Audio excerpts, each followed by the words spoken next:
Federation of હોસ્પિટાલિટીમાંથી અમે આજે કમિશનરશ્રીને રજૂઆત કરવાના છીએ. આમાં રેસ્ટોરન્ટ, બેન્ક્વેટ હોલ, કેટરસ, મંડપ સર્વિસ અને ઘણા બધા પાર્ટી લોન્સ ને ઘણા બધા અન્ય બધા બિઝનેસો આમાં આવી જાય છે. હવે અમે 5 કે 6 દિવસ પહેલા કમિશનરશ્રીને રજૂઆત કરેલી.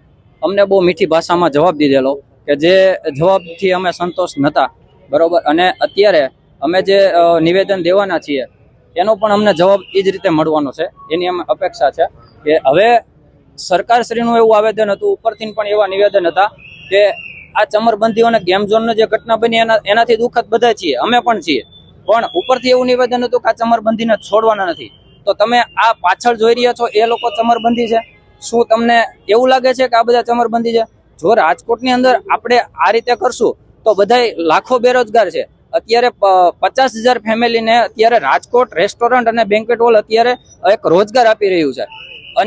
અન્ય સ્ટેટમાંથી આવીને લોકો અહીંયા રોજગાર લે છે અને એ લોકોના પગાર ધોરણ, ભાડું આ બધું કોણ કાઢશે?